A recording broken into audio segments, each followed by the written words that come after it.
This is America at 250. Due Diligence. Faith without force.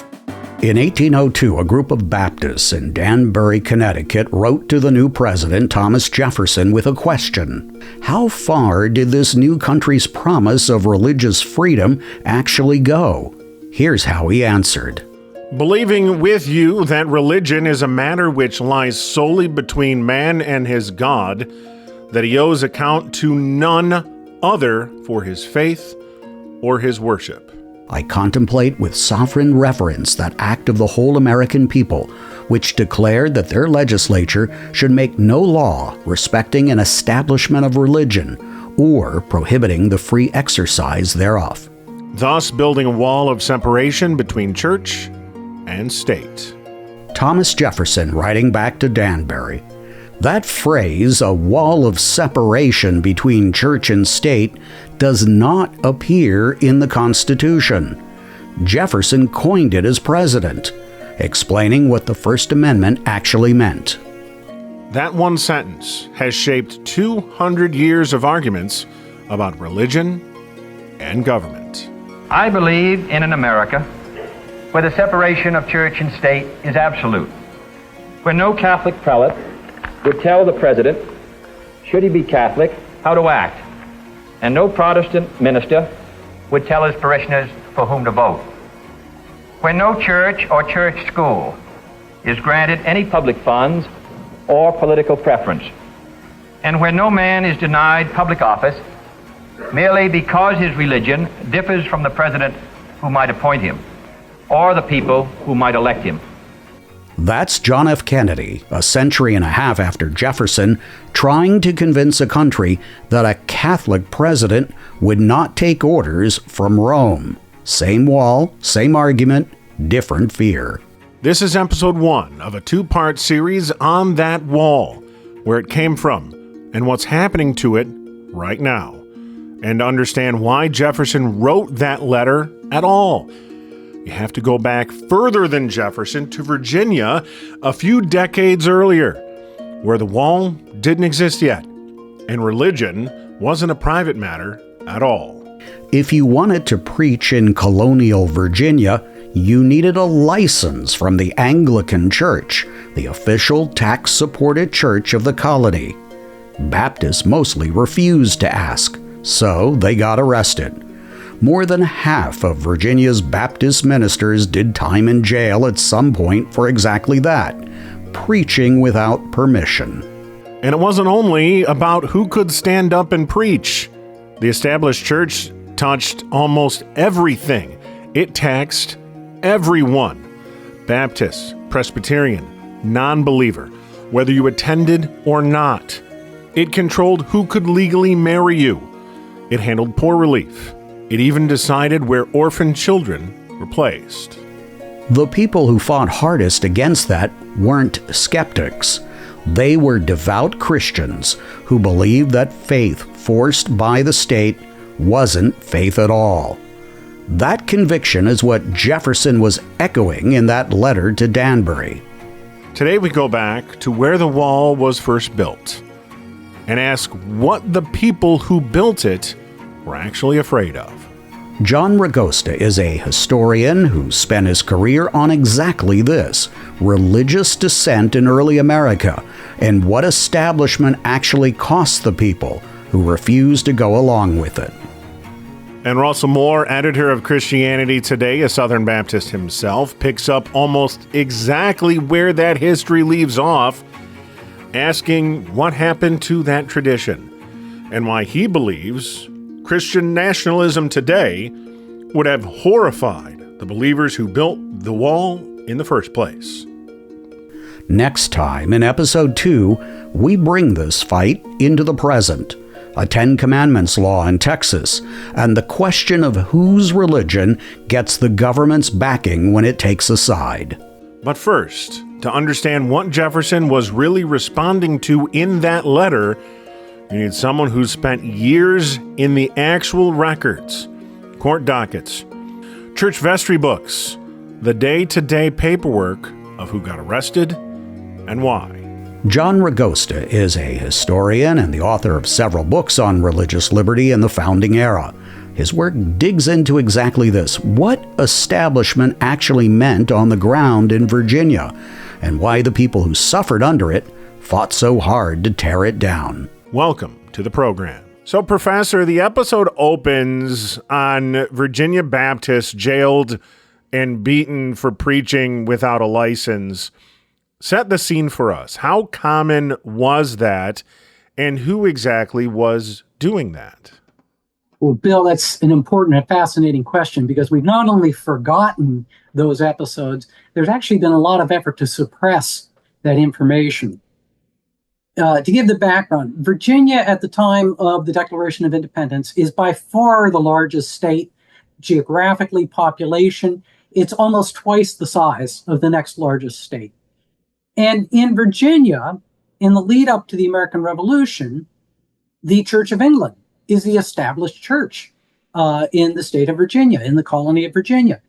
And we have been told by history, and you can read books saying, well, yes, the Church of England was established, but it was a mild establishment. It was fairly tolerant. Of course, one of the most famous books that gets quoted over and over again is Edmund Randolph's History of Virginia. Well, he was an Anglican, so sure, it looked like a mild establishment.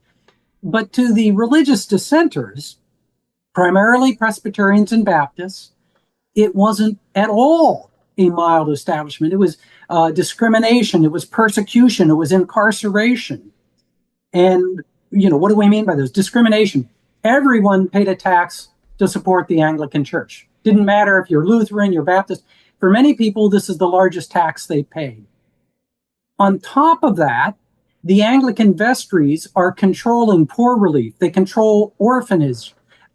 So if you're a Presbyterian and parents die and they have children left, the Anglican vestry will make sure that those children end up in a good Anglican home. And this enraged the religious dissenters. But then, in spite of all of this discrimination, we still have growth of the religious dissenters, the Baptists and the Presbyterians. So the Anglican establishment responds with persecution, cases of people being shot at, rocks thrown. One instance where a prayer meeting, they throw a hornet's nest into a prayer meeting. I mean, have you ever dealt with angry hornets? There's another case where all that history tells us is they threw a snake into a religious dissenting meeting.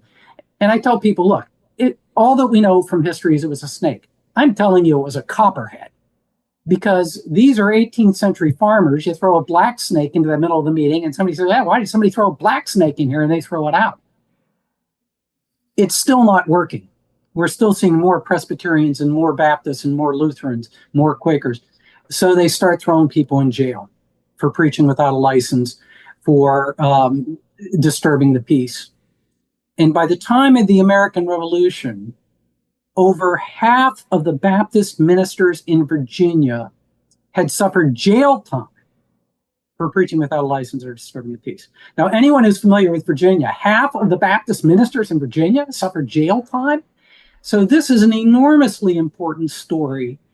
And as you say, it creates a context. It creates, why do we have religious freedom? Why do we have separation of church and state? We have to understand that history of people being discriminated against and persecuted and incarcerated because they didn't agree with the government's religion.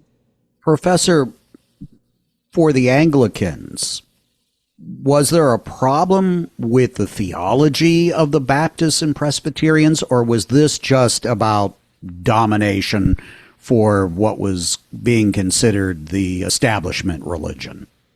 It's a very good question, Steve. The religious differences are very, very minor. Certainly immersion baptism versus child baptism, there's a disagreement over, but it's about political power. And Thomas Jefferson says that. He says, the priest is always in alliance with the despot. And by priest, he means, a minister who's being fed by the government. And he says that we create an alliance of church and state. He refers to kings, nobles, and priests, and they're supporting each other. That established religion supports the established government. The established government supports the established religion. at the expense of the people. And so it's, there's minor theological differences, but it's primarily about power. So you mentioned the situation in Virginia. What was it like in other states? I live on a peninsula in Virginia where there were Catholic refugees from Maryland because they could not practice peacefully Catholicism in Maryland. This was, I believe, in the 17th century, not the 18th century. Right. And the distinction's important. We think of people coming to America for religious freedom. And at one level, they did. But like when the Puritans come from New England, they want religious freedom to do their religion, but other people are not welcome to do their religion. We had Quakers killed in New England in the 17th century. But at the time of the American Revolution, the situation is most serious in Virginia. And interestingly, you talk about Maryland. If you look at Maryland, North Carolina, South Carolina, in those states, those new states, the religious dissenters, many of them become loyalists. Many of them support the crown because they say, wait a minute, these people who are in charge, they're the established religion. They've been discriminating against us. So at Moores Creek Bridge in North Carolina, January 1776, it's Scotch-Irish Presbyterians, religious dissenters, who lead the charge of the loyalists against the patriots. They go running across Moores Creek Bridge, many of them in kilts, carrying broadswords, screaming for King George and broadswords. And they get cut down by the patriots. People in Virginia are watching this. And in Virginia, again, the largest state, the most populous state, these religious dissenters, by the time of the Revolution, are maybe as much as a third of the population. And they're saying, whoa, we have to have these people on our side. And so once the war starts, and these religious dissenters go to the establishment and say, look, you want us to support the war? Well, we want religious freedom. We want an end to control of poor relief. And they start listing the requirements. And then you see throughout the war, this back and forth, this negotiation in which Virginia leads the way in eliminating that discrimination and that persecution, because they have to. Your book argues that those dissenters in Virginia, as you've outlined a little bit here, helped win the revolution. Yeah. How and what, if anything, did they kind of expect in return for that? Well, Bill, it's a great question because they make it clear before the war. If you go back to before the war, ministers are being taken out and beat. One of the things that was very popular is they would grab a Baptist minister and take them to the local body of water, a pond or river, and hold him underwater in a rude parody of immersion baptism. So when all of that's going on, these dissenters, again, they're growing maybe as much as a third of the population. They are petitioning the colonial government. And what they are asking for is not equality, not religious freedom. They're saying, just please stop persecuting us. Please stop throwing us in jail. We'll pay our taxes. We'll pay the church tax. Once the war starts and they realize we need these people to support the war effort, the dissenters start sending in these petitions and they start listing. We want an end to the church tax. We want an end to the restrictions on orphanages. We want an end to marriage restriction because you had to be married by an Anglican minister. If you were married by a Baptist minister or a Presbyterian minister, you're not really married. Your children are. So we want an end to that. And they would list all of these things in their petitions.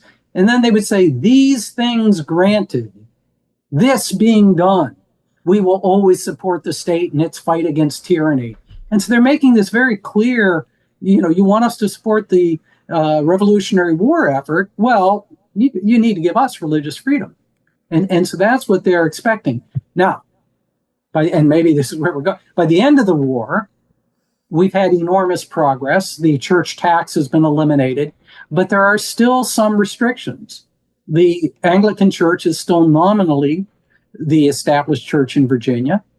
Baptist and Presbyterian ministers are still restricted on marriage. Poor relief is still largely controlled by Anglicans. So we've made a lot of progress, but not really full religious freedom. The founding fathers who either crafted or adopted the First Amendment. How religious were they? Well, they're mixed. It's very mixed. I would say generally they're religious, but not necessarily in the way that we anticipated. Take Thomas Jefferson. Thomas Jefferson, of course, is enormously important in this. The author of the Virginia Statute for Establishing Religious Freedom, the author of the Danbury Baptist Letter about separation of church and state. Jefferson is a very religious person, personally. However, he is not conventionally religious. He doesn't believe that Jesus is divine. He doesn't believe in the resurrection. He doesn't believe in the atonement. He doesn't believe in biblical miracles. Nobody at the time or today would say somebody with those beliefs is Christian. He was called a deist, and it was not a compliment, right? No. Although he tended to think of himself as a Unitarian, perhaps. So they're religious, but that's such an important part of this. These religious dissenters, and even people like Madison, we could talk about Madison is the same way, James Madison. They're deeply religious, but they believe their religion requires religious freedom and separation of church and state. And this is the part that's been suppressed and that we've forgotten. We think, oh, well, Jefferson and Madison, they have this philosophical, these political reasons for separation of church and state and for religious freedom. We forget the theological reasons. So to these 18th century evangelicals, and I would say also to Jefferson and Madison, they understood this.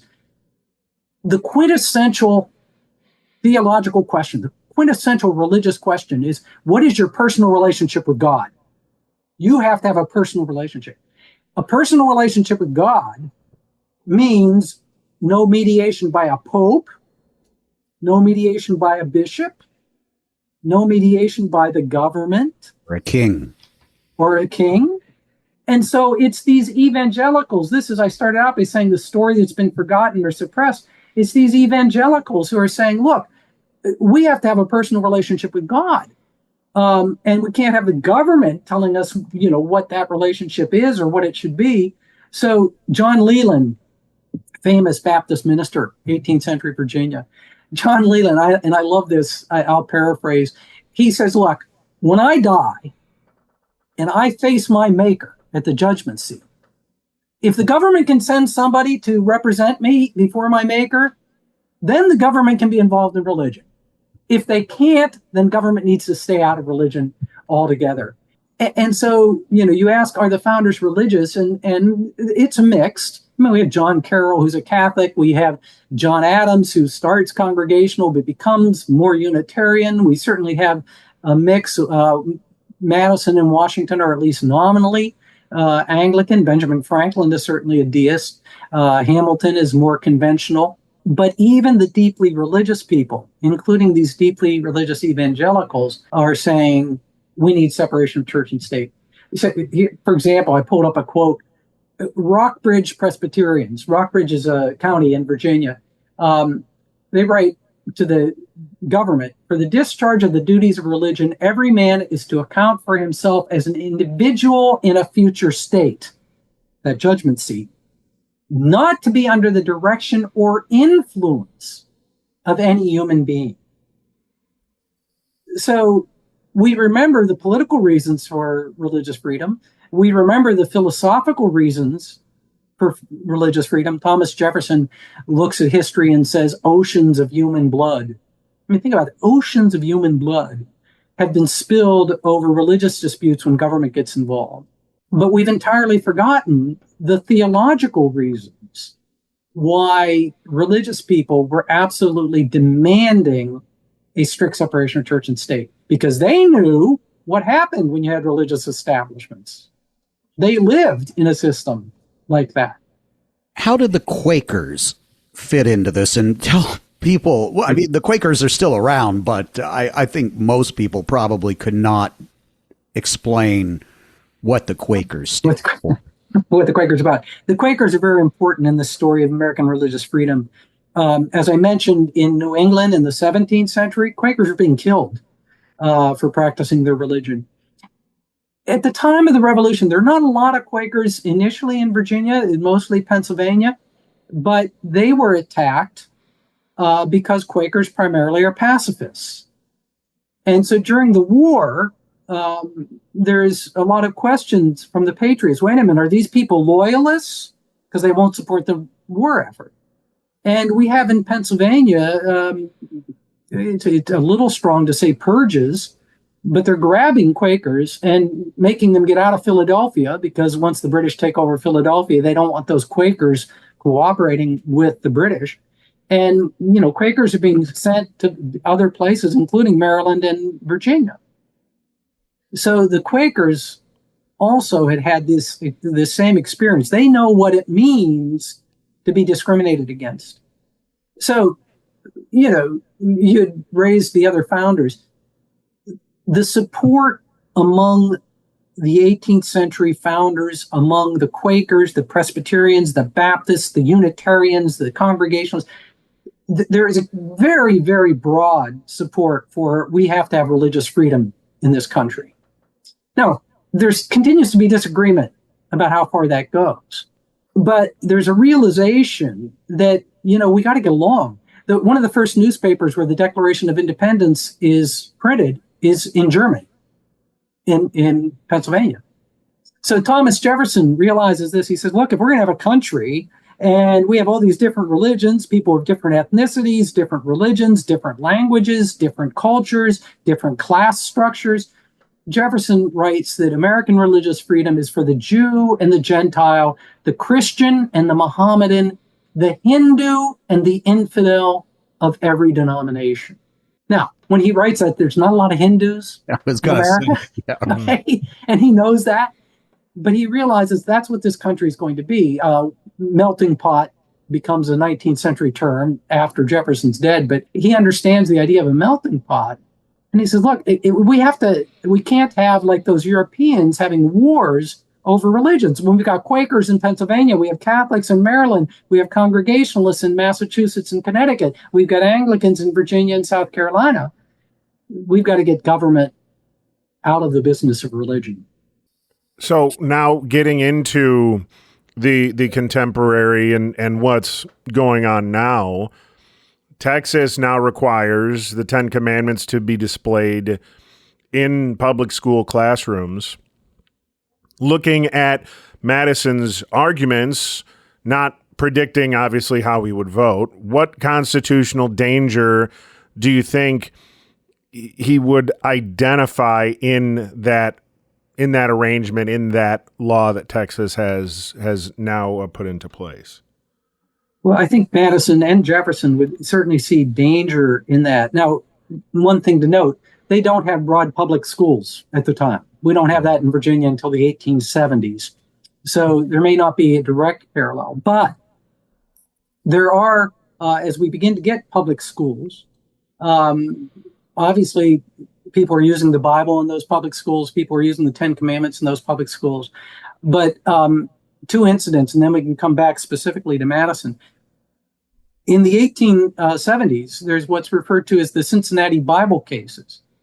That Cincinnati was having a fight in the public schools between the Protestants, who used the King James Version of the Bible, and the Catholics, who used the Douay, I think, is their version of the Bible. And those Bibles are a little bit different. Back to your question about the dissenters, there's differences in these Bibles. And there were fights breaking out in the public schools. And so it was ruled in Cincinnati, went all the way to the Ohio Supreme Court, and they threw the Bible out of the public schools. They said it's creating fights. It's exactly what Madison and Jefferson were concerned with. How are we going to have a country when we have people from all these different countries and these different religions? And then the same thing happens in the middle of the 20th century, when especially Jehovah's Witnesses, who would not say the Pledge of Allegiance to the flag because that's a graven image from their perspective. Catholics are being beaten in schools because they're using the King James Version of the Bible, and their priests would tell them you can't read from that Bible. You can only read from the Catholic Bible. They would take Catholic kids out and beat them because they would not go along with the state-approved. I mean, keep in mind, that's what we're talking about with school religion, with school prayers, with school 10 Commandments. That's government-approved religion. And, Catholic kids were being taken out and beat viciously because they wouldn't read from the King James Bible. So this is when the Supreme Court says, wait a minute, this is wrong, and says, we can't have that kind of thing happening in America. With Madison and Jefferson, I think the most comparable issue, because we don't really have this in public schools at that time in that manner, is government prayer proclamations. Because during the colonial era, it was very common that a governor would say, well, we're having, there's a smallpox epidemic, or we're having the French and Indian War, so we ought to all get together and pray for the good of the state. And that continued in the American Revolution. The Continental Congress occasionally issued prayer proclamations. After the First Amendment, Washington issues prayer proclamations, Adams issues prayer proclamations. Jefferson is asked to issue a prayer proclamation. And he says, I can't do it. It's unconstitutional. So it's unconstitutional. He says, look, I know that we're not going to throw people in jail. I know we're not going to fine people for refusing to pray, but the government's taking sides in religion. And that's what the First Amendment tells us is unconstitutional. Government needs to stay out of religion. So Jefferson refuses. By the way, James Monroe also never issues prayer proclamations. Madison, the fourth president between Jefferson and Monroe, War of 1812. The Congress asks the president, they actually passed joint resolution saying the president should issue a prayer proclamation because we're at war with Britain, we're having all these losses, people are dying. And Madison does so grudgingly. And he says, look, I make it clear it's voluntary. I don't make it Christian. I make it very generic. But then after he's removed from the presidency, after he retires, he looks back and he writes, he says, that was wrong. I shouldn't have done that. It was unconstitutional. Government needs to stay out of religion. So, because again, they're looking at this history, they know what it means to have government taking sides in religion. They know what it means in a way that maybe we don't fully appreciate. And they say, no, government needs to stay totally out. So I think they'd be very concerned about some of these, requirements. And it's also, we might go back to Jefferson's Hindu comment. As I said, there weren't any Hindus in the country when he says that. But today we've got Hindus, we've got Buddhists, we've got Rastafarians, we've got Wiccans, and so when you see a Secretary of Defense saying, well, these are legitimate religions, these are not legitimate religions. I actually looked it up. I think there's 7 to 8 million Hindus and Buddhists in the country today. And yet the Secretary of Defense is going to tell us that that's not a legitimate religion. We have Supreme Court justices who say, well, the First Amendment was only intended to protect, they used to say only Christians. They now know that's unacceptable. So now in the mid-20th century, we got, well, it's Judeo-Christians, a completely made up term. There's no such idea at the founding. And now we have Scalia and Alito and Thomas would say, of course, Scalia is gone, but they said, well, monotheists, Jews and Islam and Christianity. But we have government choosing what is a legitimate religion.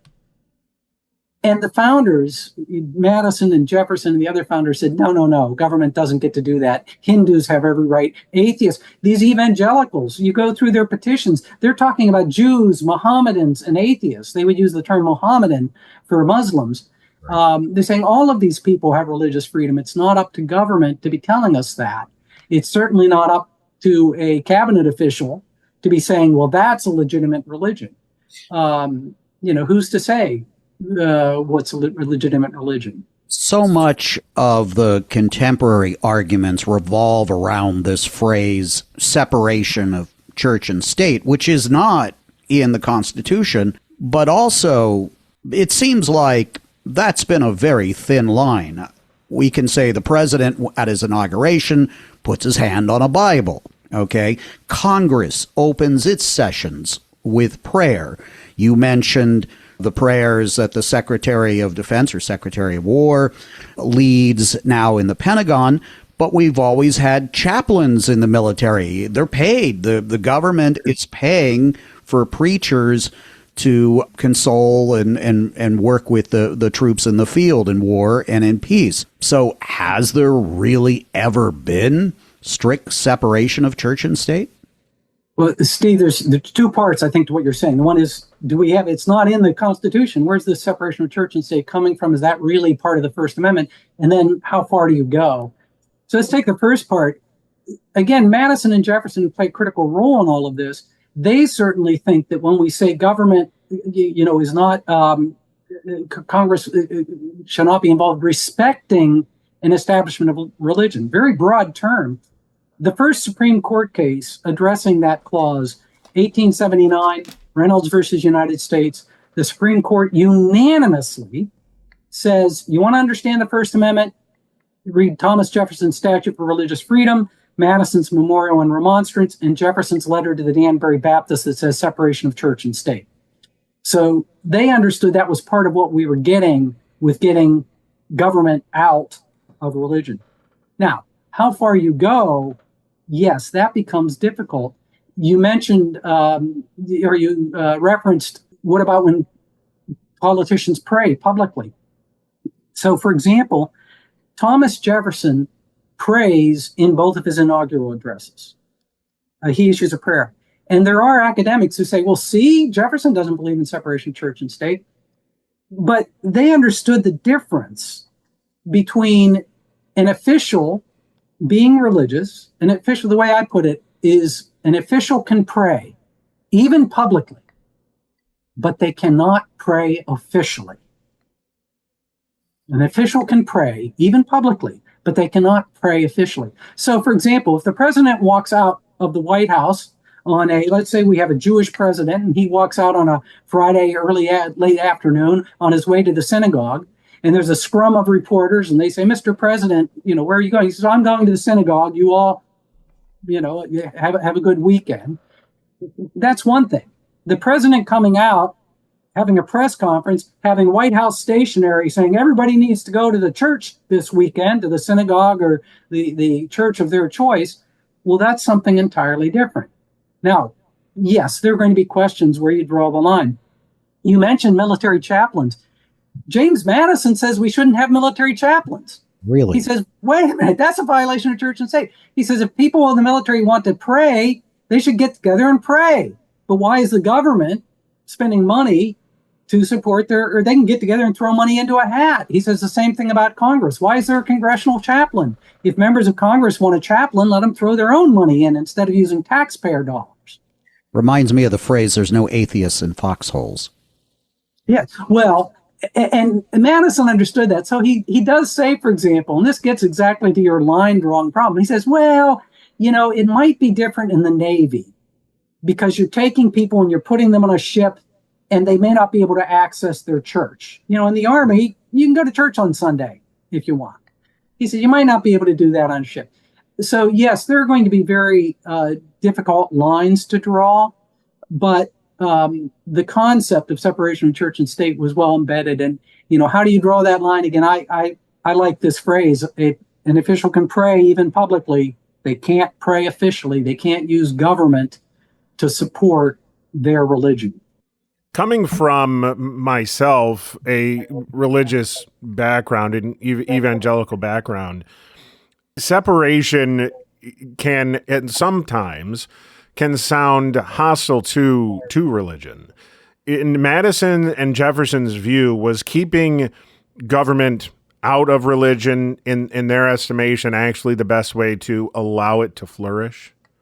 Bill, that's a great question, and it's critical. You're absolutely right. They understood this as being pro-religion. They, and those evangelicals, those Baptists and those Presbyterians, were adamant that this is the only way to have real religion. They would say, mixing religion and government. I say the evangelicals would say mixing religion and government corrupts both. One Baptist minister refers to mixing government and religion as an unholy matrimony. So they understood if you want to have real religion, that personal relationship with God, we've got to keep government out of it. So it was never understood as being anti-religion. It's anti-government religion, which Jefferson and Madison would say is an oxymoron, government religion. But it was never viewed, and I don't think it's understood today as being anti-religious. It should not be understood today as being anti-religious. John Ragosta, this has been a fascinating look at history most people never learn in school. Thank you for joining us. Coming up after the break, the editor of Christianity Today, Dr. Russell Moore. That's next.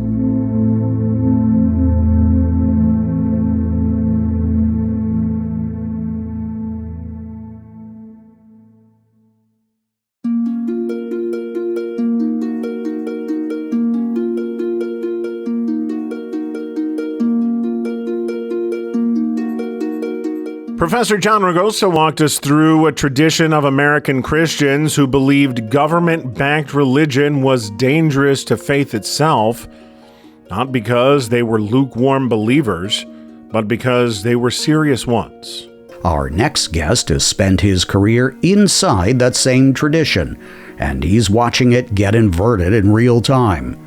Russell Moore is a former Southern Baptist Convention ethics leader, now editor of Christianity Today, and he's become one of the most prominent evangelical voices arguing that the modern Christian nationalist movement isn't reviving that founding era faith, it's hollowing it out. His argument, in short, faith spreads person by person, not by government decree.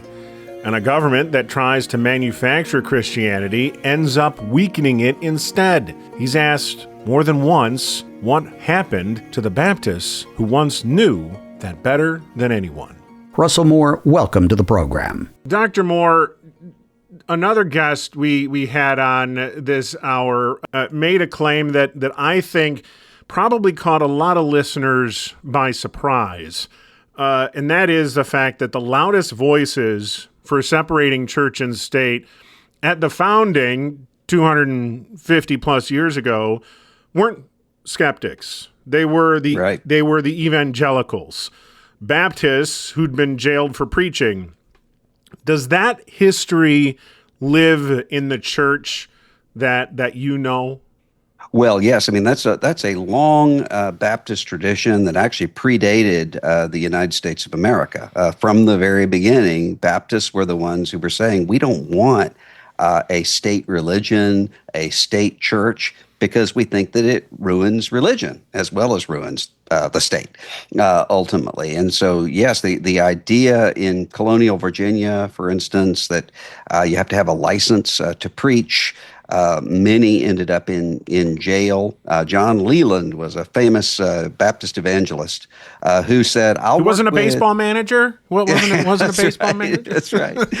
He said, I'll work with Thomas Jefferson, even though they disagreed on virtually everything theologically. I'll work with James Madison to have separation of church and state, religious liberty for everybody. And they were explicit, not just for us, not just who has the most a plurality of the votes, for everybody. That's a long Baptist tradition. Leland said that if government can stand in for a man before his maker, then government can meddle in religion. And if it can, it's got to stay out of it entirely. Is that still the right test? Well, yes, that's part of the right test. I mean, fundamentally, as an evangelical Christian, I believe that people don't come before God nation by nation or family by family or village by village, come before God person by person. And so I really believe you must be born again. And if that's the case, then that can't be issued by the state like a driver's license.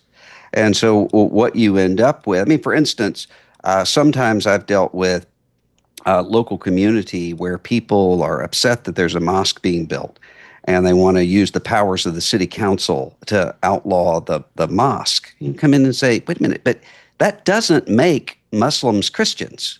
At best, that makes Muslims pretend Christians or drives them out somewhere else, but it does nothing to make somebody right before God.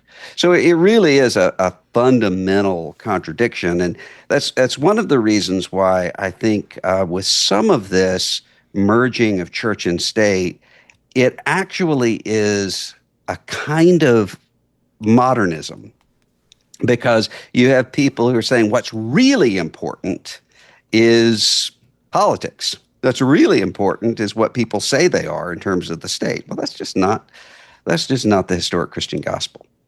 Getting to Texas, is a Ten Commandments poster on a kindergarten wall or on a classroom wall, is that, in your estimation, good for Christianity or bad for it? Well, I think I think a lot of that depends on what's the reason for having it. I mean, I think that everybody has to be familiar with the basic building blocks of civilization, and that would include having knowledge of the Ten Commandments. But if posting the Ten Commandments as here's a list of religious laws that you can obey as an evangelical Christian, I would say the letter doesn't do anything. It's the spirit that actually does the work. So it depends on how someone does. I don't have a problem with, for instance, the Supreme Court having an image of Moses along with other historic lawgivers in order to emphasize the long history of legal tradition. I don't have a problem with that. But as a way of somehow causing people to behave, I don't think that works. With the Ten Commandments in the Bible going into schools, there are different versions. Who gets to decide which version of the Bible, which version of the Ten Commandments should go into these public schools if we are going to have the Bible and Ten Commandments and who knows what else in public schools? Well, that's part of the problem with a lot of these things is what is that determined simply by who's the majority in a particular area. So in Salt Lake City, are you going to recite Latter-day Saint prayers? And if you're in Baltimore, Roman Catholic prayers, and in Tennessee, Southern Baptist prayers. I mean, that's part of what becomes really, really tricky and difficult about this. Now, that's not the same thing. I do think that a well-educated student needs to be familiar with the English Bible, and as well as all of the other really important texts for Western civilization. I don't think there's anything wrong with saying, for instance, the King James Version of the Bible had a massive effect on American life. You need to know about it if you want to understand Shakespeare, if you want to understand democracy, if you want to understand these other things. That's very different, though, than saying we're going to impose a religion on you. Jefferson wrote that religious freedom covers the Jew and the Gentile, the Christian and the Mohammedan, the Hindu and the infidel of every denomination. Does the church believe that? Well, I think there are churches, and there are a multitude of churches in American life, and many of them still do believe that, and still do believe in religious freedom. What we have seen, though, especially over the last several years, is that often the loudest voices and the most insistent voices are the ones who don't. And so that tends to skew the way that things are communicated. You were once the head of the Religious Liberty Commission of the Southern Baptists. Right. If you were in that position today, what would you be saying to the legislators in Texas? Well, I didn't typically deal with state level legislation. I was typically dealing with national and international legislation. But I mean, I think one of the things that I would be saying is if you think that by putting some external marker of Christianity, you're going to transform human hearts, you're not. And in many cases, what you end up doing is cheapening it. So again, it would depend on what the specific legislation looked like and what the educational purpose would look like. But I certainly was not for imposing any sort of state religion here or anywhere else. Kind of sticking with that a little bit, this law also allows chaplains in schools and has Bible stories in the reading list. How should a child first encounter Scripture? Well, I mean, ideally, a child would first encounter Scripture at home and at church. Now, again, I think there's a legitimate educational basis if you don't know the storyline of Scripture, and if you don't know the contents of Scripture, you are going to be ignorant of much that has made up human civilization over the last 4,000 years. So I do think that has an educational purpose. I also think that it's perfectly legitimate to allow students to voluntarily express their religious convictions. So if a school, for instance, allows students to have clubs and organizations, well, they ought to be allowed to have Bible studies, just as Muslim kids ought to be allowed to have Quran studies. I mean, that as long as there's a neutrality there, I think that's perfectly fine. It's when the state comes in and imposes particular religious opinions that I think we run into a church-state problem. There are a lot of people who are concerned that we're on that track. Other people, of course, favor that we're on that track, and with a closer relationship between the current administration in Washington and people who want a Christian theocracy. You're very familiar, obviously, with the Christian nationalism movement. How powerful do you think it is, that it's going to be, and what do you see as the goal of its leaders or its followers? Well, there was an old Texas Baptist preacher who used to always say, everybody wants theocracy and everybody wants to be theo. And I think that the point of that comment is to say religion is really, really politically useful and has been for every civilization since the dawn of history. If a leader can say, by disagreeing with me, you're actually disagreeing with God, that gives a great deal of power, not just over people's bodies, but over their souls. And so you see this coming up again and again from the pharaohs on down till now. I don't see America moving to any kind of theocracy, largely because of the persistence of the American constitutional order. I don't think that's going to happen. What I'm more worried about is what happens to the church when you have a questing for some sort of theocracy. That changes the fundamental message of the gospel. That changes the nature of the church, and in my view, deforms it. So if you look at, for instance, there's a really great study done of these Christian nationalist movements in Europe. So Tobias Kramer did this, showing that what typically happens is a hollowing out of the actual religion. You can interview the leaders of these movements. They don't believe in anything. By Christian, they mean French or Dutch or German or whatever they are. So the nationalism always consumes the Christian in the end and becomes something pagan, neo-pagan. We've seen that over and over again. I'm much more worried about what happens to the church than I am a theocracy in the United States. But there are evangelicals here in the United States who would argue that, they're not trying to impose faith. They're defending it against a culture that's pushed them out of the public square. Yeah. Well, it depends on what do you mean by defending it. And the historic Christian position is that the way that you do that is through the preaching of the gospel and the discipling of people into the faith, not by seizing the levers of the power of government. That's just not what historic Christianity is. And that's, I noticed this several years ago, when some people would say, when talking about religious freedom, religious liberty, well, that's defensive. We need to go on offense. To which I would say, it's really interesting that to you, going on offense is not what the church does. It's what the state does.